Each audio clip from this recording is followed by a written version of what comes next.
Hey, what's happening? Welcome to the Pleasure Points podcast. I'm your host, James Rohr. I am an acupuncturist, a dating coach, a dude out here just trying to spread the love.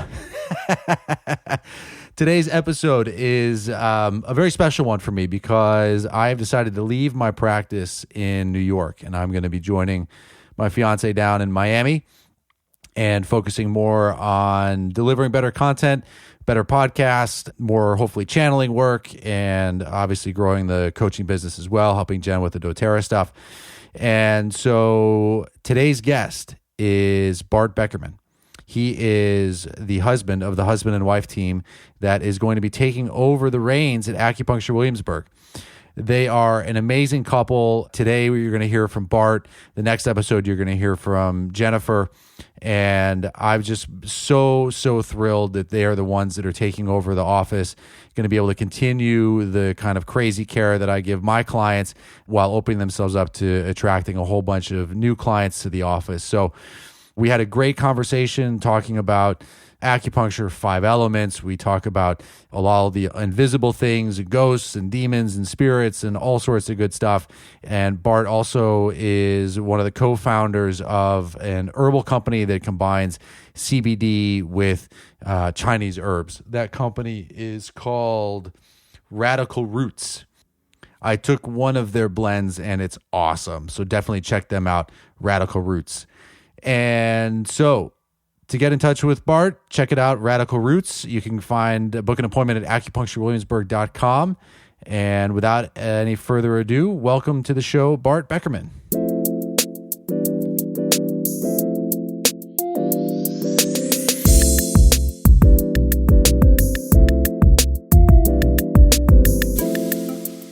Hey, Bart.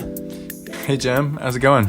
Good. Happy to have you here. Thanks for bringing me on. Yeah, of course. So we're in the midst of some big transitions. So you and your wife are going to be taking over the office in Williamsburg. It's very exciting. Yeah, we're both very, very excited about it.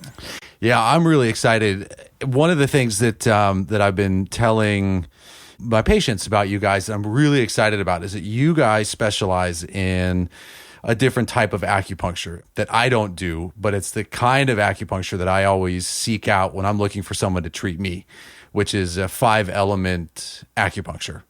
Could you explain a little bit about what that is and how that might be different from traditional Chinese medicine? Absolutely. So 5-element acupuncture is a classical style of acupuncture from the time of the Song Dynasty, which is a long time ago in ancient China. And so basically what we're doing is we're looking to treat people in a constitutional way. So we're looking to find out who someone is at their deepest level of being and then how to resonate with that so that everything that's in the way of that deep place of who they are can come into balance so they can really come out and live their lives in touch with their deepest aspect. Amazing. So one of the things that I've understood about this is that, and I'm curious what you think about it. So I've done some reading of Lonnie Jarrett, Lonnie's work. Mm-hmm. And so this idea that there's like different constitution types, a lot of the listeners might be familiar with like the Enneagram and, the Myers-Briggs and stuff like that. Right. This idea that we have kind of constitutional tendencies. Lonnie, if I understand right, thinks that, or he says that the constitutional factor, right, the CF, is like it's sort of developed or it happens at the first experience of trauma. Is that something that you agree with? There's differences in opinion. Mm-hmm. There's also the opinion that this is just something that you're born and that this is your destiny to live out, to know yourself in this way or to have this experience in life. And then, there's his take on it, which is this first trauma, but it's the chicken or the egg. Mm-hmm. We all have trauma, and how we respond to it is going to be different. With the 5-element stuff, there's such a poetry to the way you guys see the body that always struck me in learning and like in learning traditional Chinese medicine. It just felt very standardized.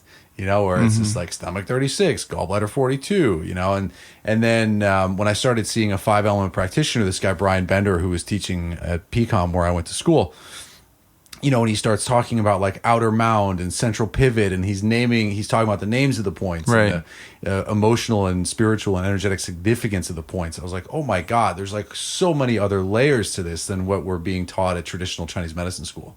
Right. Yeah, absolutely. And I mean, it'd probably be good to talk about the 5 elements themselves for a little bit. Yeah, let's do it. Yeah. So the 5 elements in Chinese medicine are wood, fire, earth, metal, and water. And so the cool thing is you can see these elements within ourselves and within nature everywhere. I mean, so just think about the seasons. So you have the water element. This correlates to winter. This is a time when everything really slows down. The temperature drops down and everything goes underground. All the leaves are already gone. Everything's kind of at this been broken down to this foundational level, and everything kind of stops.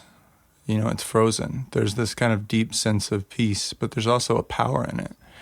And water also correlates to our deep potential. This is our kidneys and our bladder in the channel systems. And the kidneys in Chinese medicine house the Jing. This is our DNA. It's our deep potential. It's like when that spark happened in the womb and we were created. Like this is our essence. This is our blueprint. And this is the seed. And so then you move into the wood element. Wood is springtime. Things are loud, things are busy. Things are like New York City. Like everything's on the move. There's friction. It's not all easy, and things don't always flow. It's rough. I mean, think about the power, the force that it takes for that seed to sprout up through the ground, break through, boom, life. That's the wood element, life. It's alive. None of the other elements are alive in that same way. And so wood is about this upward movement. It's about change, transformation, it's birth. It is the liver and the gallbladder. The liver correlates to, in Chinese medicine, the liver is like the general, but it's also our ability to look into the future, our ability to see what that potential is and how to put it into action, which would be more the gallbladder side because it's more of the yang side of things. But wood is a very yang element, and it's about direction. Like what's the vision? How do we get there? And what are the blocks that are keeping us from it? So if someone comes in and their wood element is out of balance, then it's going to be throwing off lots. I mean, throwing off everything because they could be totally in touch with their destiny, but if they don't know how to get there, how to put it into place, or they're not able to like bring that drive up and move it forth, then what's the point? And so then wood moves into fire. Fire is summertime. Fire is connection. It's light. It's fun. It's all about relationships.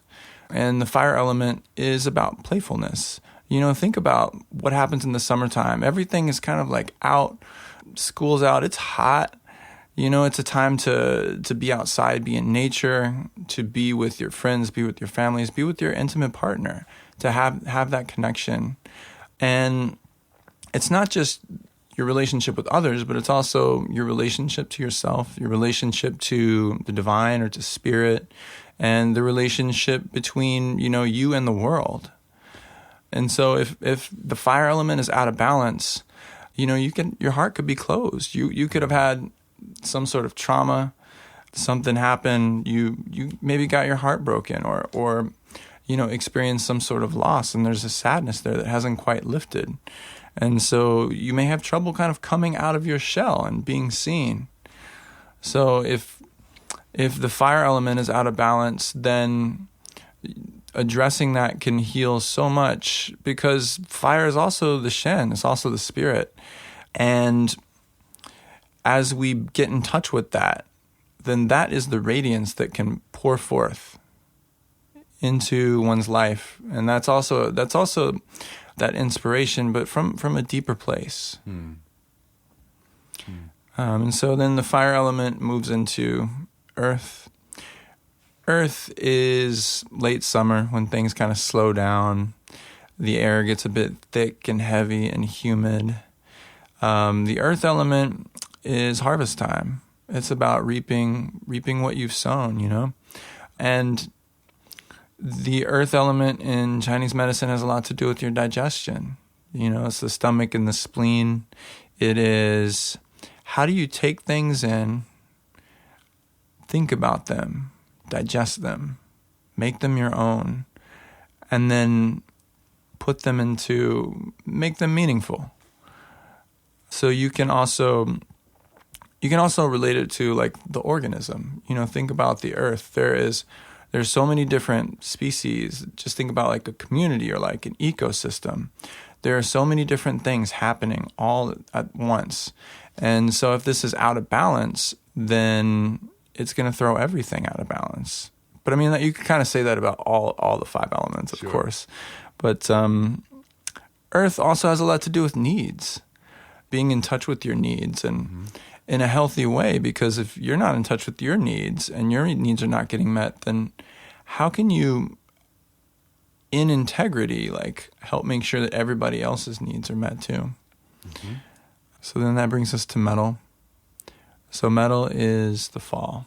It's a time when the light gets very crisp, very clear, when you can see things with a certain distinction. And you really can see what's of value and what's precious. It's a time that's very, very short when you think about the seasons. Mm-hmm. There's maybe like 3 weeks tops when the leaves turn to this beautiful color that you can see everywhere. And there's this incredible change. And then like nothing, it's all gone. So the metal element is the lungs and the large intestine. It's about receiving the pure energy from heaven, the pure chi. And it's about letting go of the shit. Like, so knowing what's of value and letting go of everything that no longer serves you. Mm. And when the metal element is out of balance, there can be, obviously respiratory issues or issues in the lower GI, like constipation, or the opposite, like diarrhea. But, on an emotional level, a spiritual level, it's about, if it's out of balance, somebody may have lost meaning, have lost touch with what's sacred in their life. And so they may need a chance to get back in touch with that. And so many spiritual paths, they have a big focus on breathing. And so the breath is really important because the breath brings you into the present moment. You can live without food for a week, a little longer. Yeah.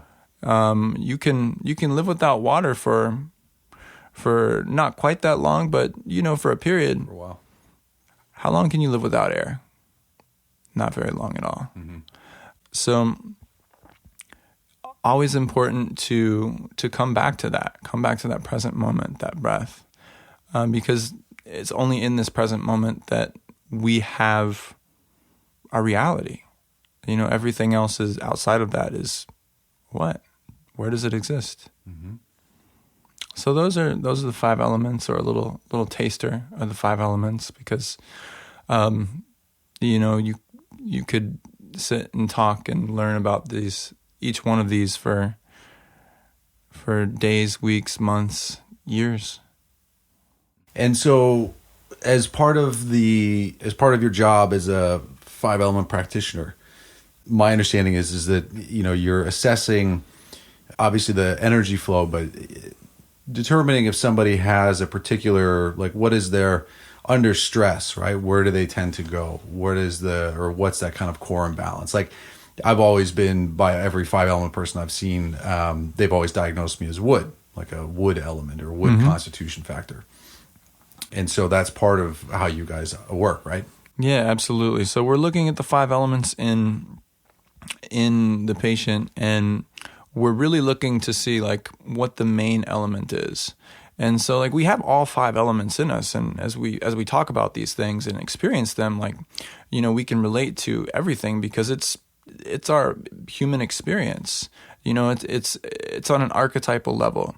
So as we meet somebody and as we talk to them and just get a flavor for who they are, it's more than just like talking to them and asking questions. Like it's really about feeling who they are and like getting to know them, not on just like a surface level, but who they are at their core.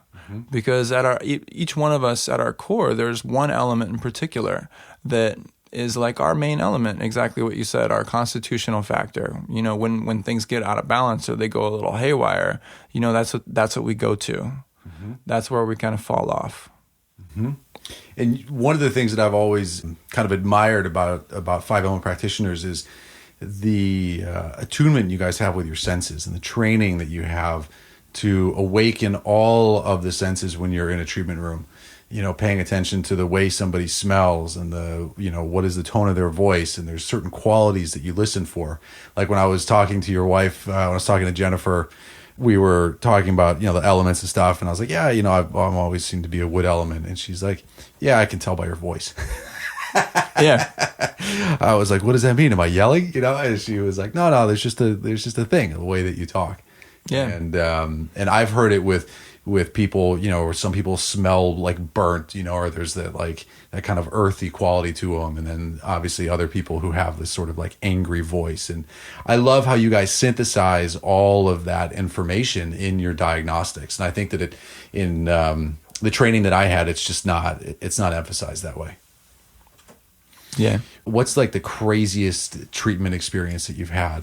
Or craziest treatment experience that I've had? Yeah. I mean, we do depossession treatments, what we call internal dragons and external dragons. And yeah, I've done some ghost treatments, and I could tell you some crazy stories from working with, after I started working with Jerry Allen Johnson, a medical Qigong master. I took one of his classes, and that was on exorcising demons and battling evil sorcerers. Yeah. I'm not kidding, man. Like, that was the name of the class. I was like, sign me up. That sounds like some really cool shit. Yeah. But, yeah, that's kind of the craziest stuff I've seen. It's very, so we do these treatments, and, we all pick up energy. Yeah. And different times and places in our lives. And, I'm sure everybody's had an experience of like going into this going in somewhere and like, people are fighting, or there's just some like really crazy stuff going on, and you like walk out and you're like, I got slimed. There's like something wrong with me. We pick stuff up. And there's varying levels of that within our being, within our body. And so we actually have treatments to deal with that. And I've seen people go into kind of crazy states, and I've seen like ghosts leave the body, and I actually had to like kick out some demons one time, and people like shaking on the table and and having some crazy experiences like that. Yeah.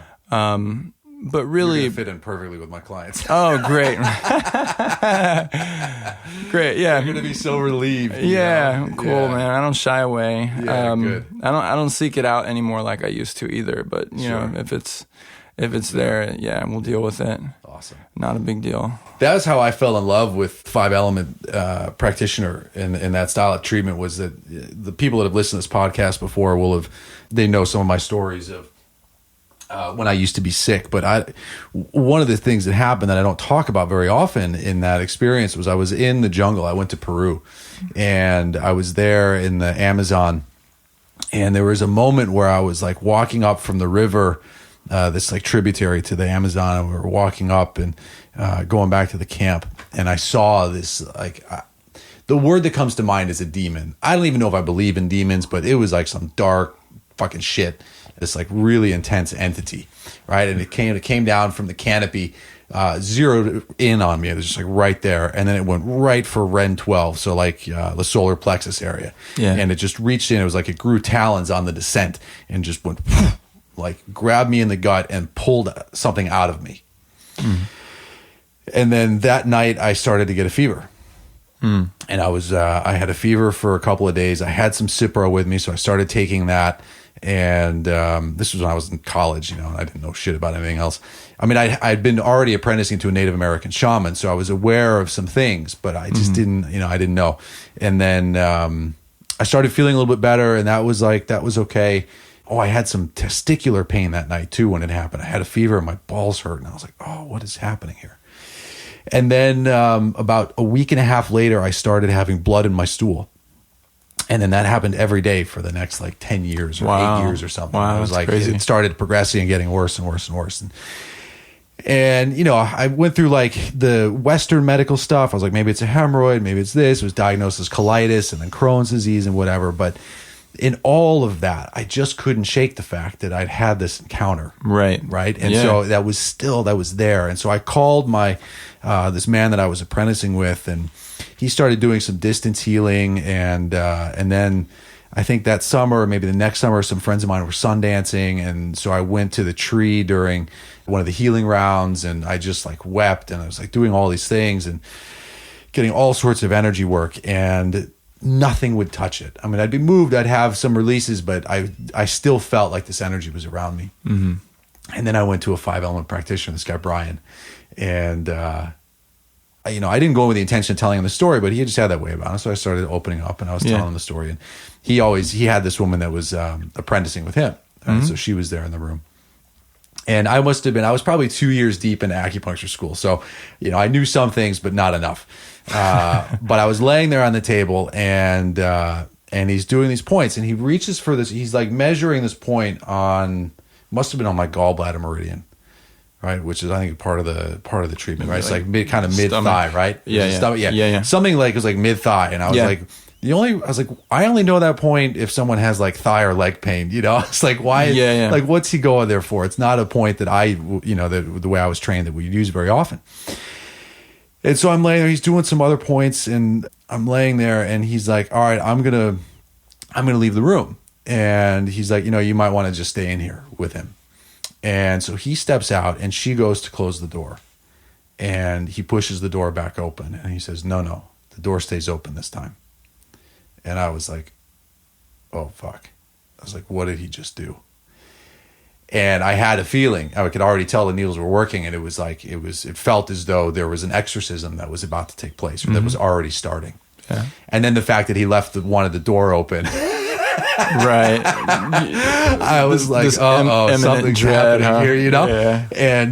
And it was like, to this day it's the craziest acupuncture treatment I've ever had. Mm-hmm. Where that was what clued me into like, okay, there's way more than just like, this isn't just like moving the chi in the sense of like, oh, we need to put energy in the stomach meridian or whatever. This is like some transcendent stuff. And so as I was laying there on the table, I felt like time was unraveling, and there was so much that happened. It's kind of like being on a psychedelic, even though it was like far from that, you know? Yeah. And the moment that sticks with me the most was at some point I felt like I was on one of those funeral kind of pyres that some of the Native Americans would build, you know, and they would, they'd put the deceased there, and the birds and stuff would come, you know, eat them and whatever. And I felt like the treatment table rose up, and I was all of a sudden now on one of these like funeral pyres or planks or whatever. And then I felt in the room, I felt this like these energies, these spirits like eating my carcass. Wow. And then it like as that's happening, I saw myself in the jungle, and it was as though like the video was put in rewind, where everything is then put back into place, where like what was missing came back, and then that entity just like disappeared. Wow. I was like, I mean, even now, it's not a story that I tell very often, but like, even now, just thinking about it, I'm just filled with emotion and like gratitude, because it was so fucking powerful. Wow. And like, I was still sick. Like, I mean, I still had symptoms for like years after that, but that like the healing that happened there, I believe like laid the foundation for me to be here now. And, it was just such a powerful thing. So then I go, you know, I didn't know what I was like, Brian, what did you just do? And he's great. He just kind of laughed. He's like, well, you know, hope you feel better. He's like, you should come back in 2 days, you know? Yeah. Part 2. Yeah. And then I think he moved. I could have the sequence more, and then I think he did like the aggressive energy treatment, and you know, just kind of got into that stuff. But it was so powerful. So then I went and found like Lonnie Jarrett's book, or I started researching 5 elements, This is before like Google was Google. And I was like, oh my God, there is a possession treatment, and I was like, oh shit. It was amazing. Yeah. So like that's part of why I'm so stoked that you guys are taking over the office, is because I didn't want to get somebody in there who was just going to do like another version of what I do. It's like for my existing clients, I want them to like experience the full gifts that you guys bring, so that they can move things along in a way that, maybe I wasn't able to. And this sort of work, I think, it's just so important, Yeah, absolutely. I think one of the things that I firmly believe in and really strive for as a practitioner too is empowerment of my patients. Whether we're working with these energies, or just like coming out of a difficult time, or like actually like dealing with whatever dark places are inside that they need to move through. Really, I strive to help them kind of step into themselves and to take back that power in whatever way. I had this one patient, and the first time I met her, I felt her pulses, and like get some intuitive hits sometimes. And sure. And I was talking to her, and I was like, "You've got a lot of entities around you." And she looked at me, and she's like, "No one has ever told me that before, but I've known that." And we'd worked together for like on and off for about a year and a half. And the one treatment that really stood out in my mind the most was she had been dealing with a lot of like family members and ancestors who like needed healing, and she was really into being this bridge of healing to help heal her lineage. And in the treatment room, we were doing one of these possession treatments, the external dragons treatment. And, we put the needles in, and stuff starts moving, and all of a sudden this guy shows up. I'm like, all right, well, there's somebody here, and he's pretty angry. And so we like let them work it out, what they had to work out. And then she asked for me to leave the room and to be alone, and with whoever this was. And so I stepped out, and then I came back, and she said that, and the room was totally clear. Yeah. Totally clear, like light, angels, like beautiful energy. And I was like, whoa, you did this. Like you handled this. And, tell me what happened. And she told me how there was this like almost battle struggle and what was going on. And she said that when she stopped fighting and she just started sending love and forgiveness, that everything shifted. And, as a teaching, that's always a very powerful one, the power of love and the power of forgiveness. But for her as the patient, to know that it's not the practitioner or this external person, me, or whoever else would be in filling my shoes, that can step into this role, that it's really her. Right. And I was just so profoundly grateful to have been a part of that. Yeah. Well, and what a testament to, I mean, it's them healing, but you've created a space and a vibe and a kind of a container for that kind of healing opportunity to arise, which is tremendous. Yeah. One of the things that I say and that I think about all the time is that I just like, part of the beauty of being a practitioner or a coach is like I just get a front row seat. I get to witness this healing process that happens. Right. And like I just love that, it's really, and I think that witnessing something, observing it, gives it a kind of a reality, and to witness somebody's growth and healing, and to sometimes name it if something needs to be named, is like tremendous. Absolutely. To be able to mirror back to them, how far they've come. Yeah, and like you said, I mean, even just to name that the entities are there, it's right. Like, oh, what's this caravan that you travel with? Do you want them all here? Right. Tell me about your friends. Yeah, that's awesome. So how much of this, because you also do Qigong, right? You've been highly trained in medical Qigong. And, I'm a huge fan of Qigong as well. So how much you just talk about your Qigong experience? Yeah, so I went to the International Institute of Medical Qigong, which is Dr. Jerry Allen Johnson, who's a Qigong master. This guy who went, this Westerner, it's like a Kung Fu martial arts dude who went and traveled around China and has all these crazy stories and things that happened to him, and just like met all the right people and gathered all this hidden knowledge and brought it back and started teaching it. And so I did the first couple of years in that school and in that training under Bernard Shannon and Lisa Van Ostrand, who were really, really amazing teachers and practitioners. Cool. Yeah, and then I did that one crazy class with Jerry himself. Demon battles. Yeah, man. What was the craziest thing about that was, so like I got his book that was all, about all this stuff, and I was like reading it and stuff, and then all of a sudden like I would see stuff and have to like take care of it and have this like conflict and deal with this stuff, and it got to the point where I was like, man, I don't know if I can do this. I just like put this book away. Yeah, and it was like, it all kind of stopped. Yeah. So it was interesting that I was like attracting that. Yeah. Because that was in my consciousness. And yeah.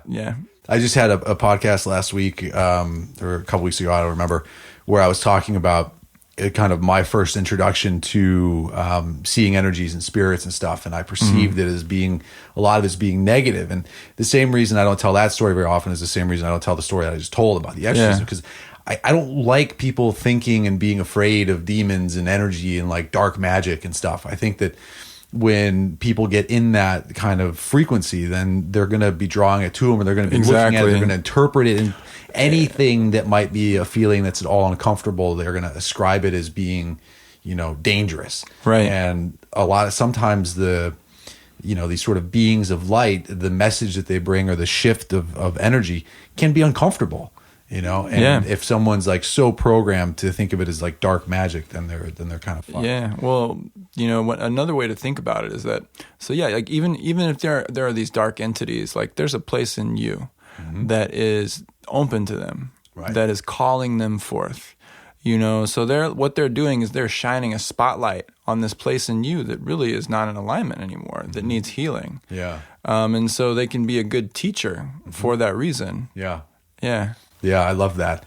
That's so beautiful. One of the things that I say that's much more snarky is people that talk a lot about demons, they're probably selling you protection. Totally. I got a crystal for you, Yeah. Sign up for my 8-year mastermind, Right. And that, and we have these wild imaginations that can just go a little bit crazy too. Yeah. The Conjuring. Yeah, absolutely. So does when you're practicing, do you do like hands-on healing or like hovering healing with the medical Qigong, or is it just part of like who you are and it comes through and what you say and where you choose the needles? Yeah, kind of everybody's different, and every patient that I work with is different.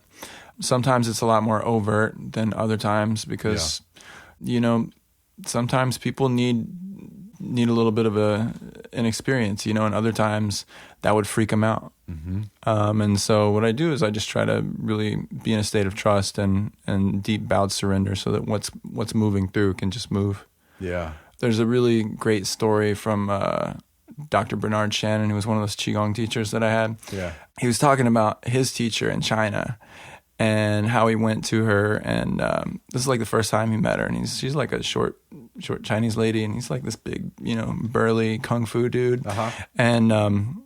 And he's like, so like, we start learning. He's like, all right, well, this is all great, this enlightenment stuff, but like, when are we gonna learn some cool shit? Like, I want to throw some lightning and stuff. She's like, well, if you want that, you go to the other side of the mountain. But if you want to be enlightened, then you can stay here. And he's like, all right. And he was talking about like what the best type of healing was. And she said that the highest level of healing was that, somebody would come and have tea with you and sit and have tea, and like, in 10 minutes, they would be totally healed.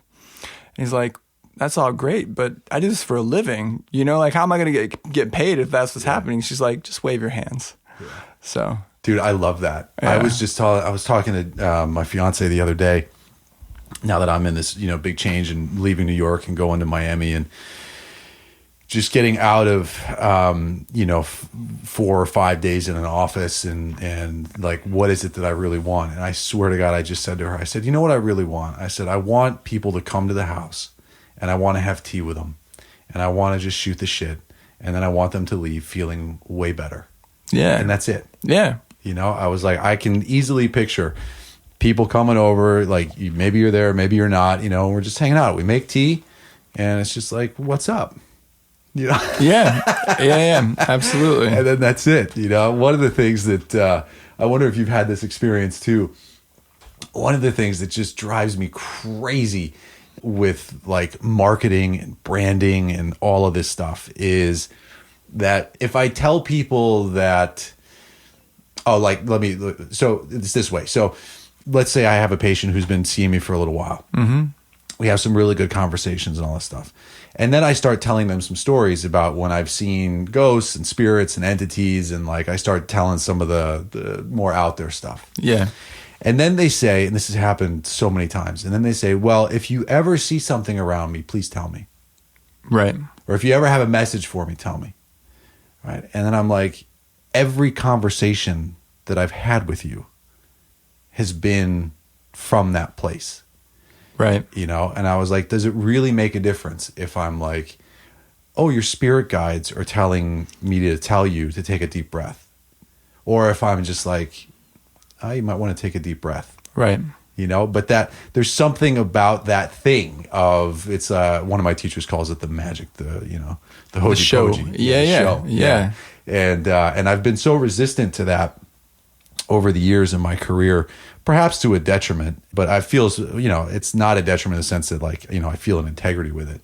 But it's like one of my clients was just telling me that she was like, you just have to tell people. You'd be like, hey, we're talking and it's going to just seem like I'm a dude who's talking to you, but know that it's like I've done the work and I'm doing the work to quiet myself as much as I can to receive the messages that you might need to hear. And to just sort of preface it that way. Mm-hmm. Is that you've had a similar experience?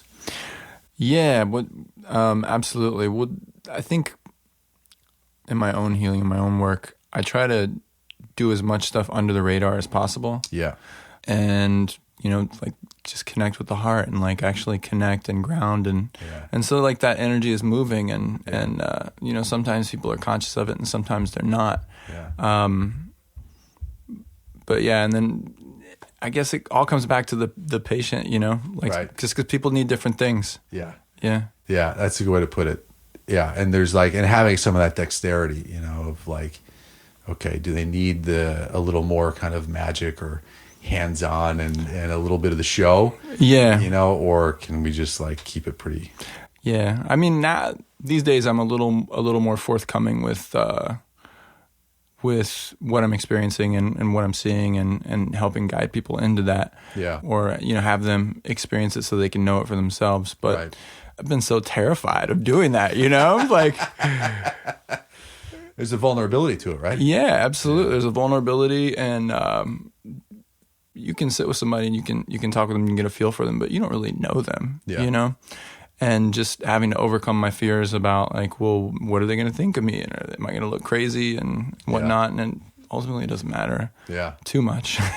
I was treating this husband and wife and I don't really do that anymore. I find it's just better to like, whoever sees me first or whatever can claim. Yeah.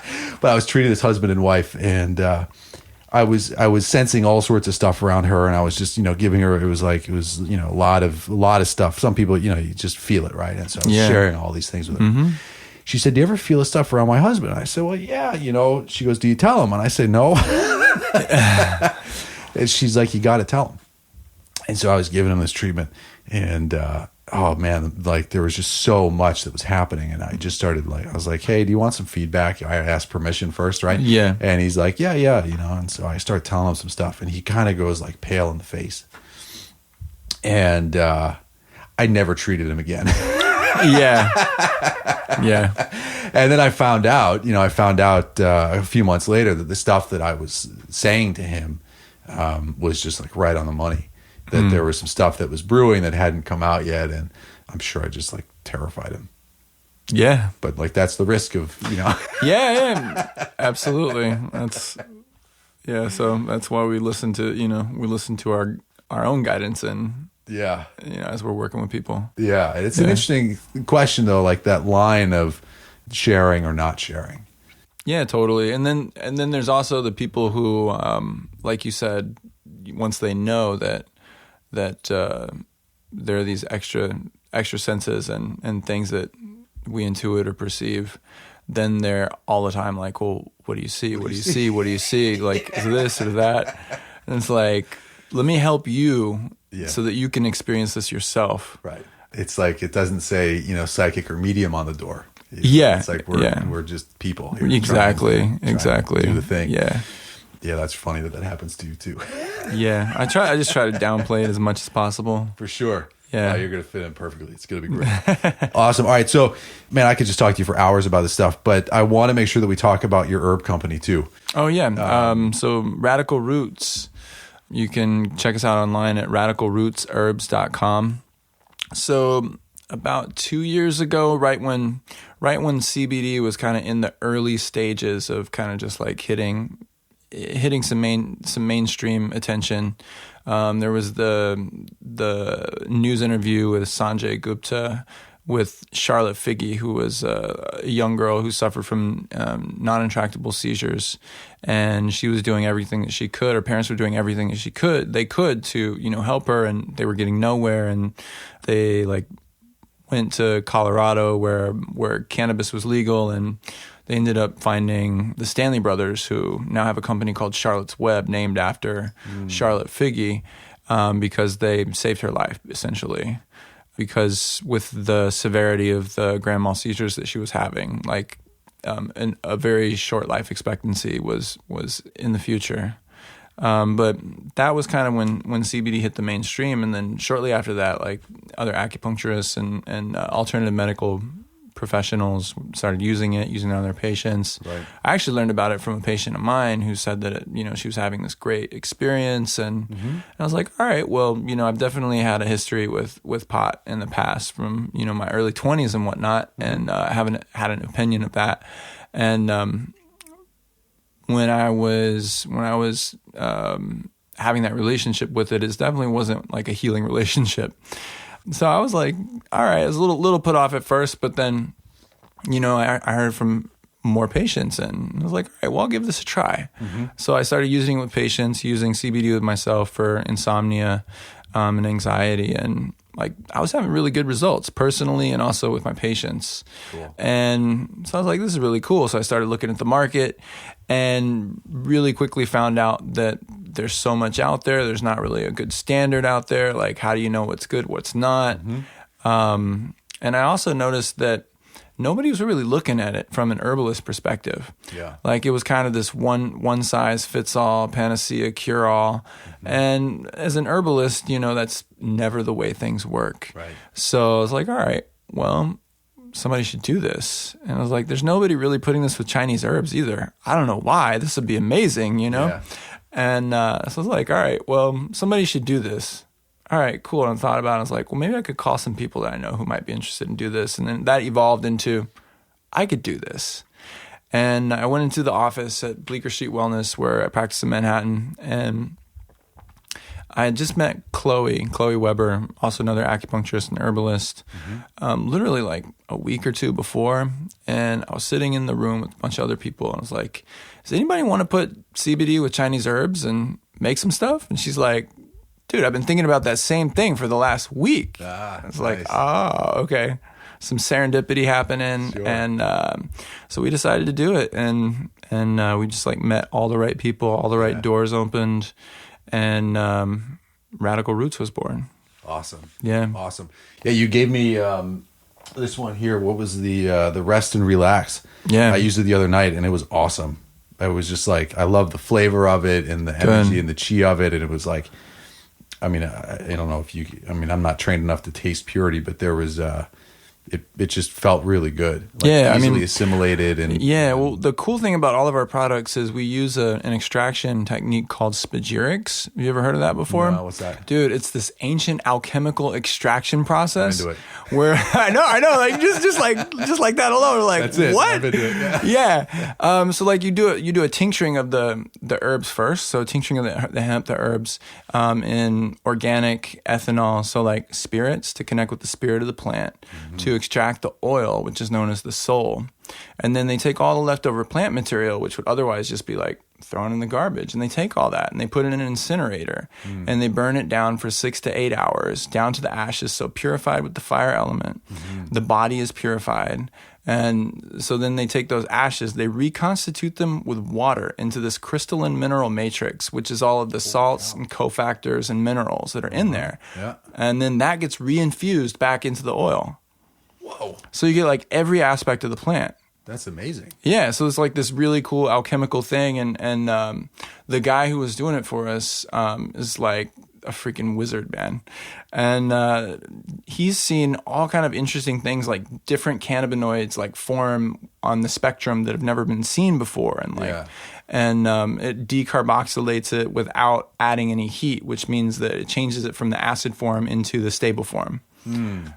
So like with CBD, with the cannabinoids, there's like CBDA, the acid form, or THCA. Right. And those are not, they have different healing qualities, but like the stable form one, the CBD molecule, that's the one that's like, treats anxiety, inflammation, pain, all that jazz.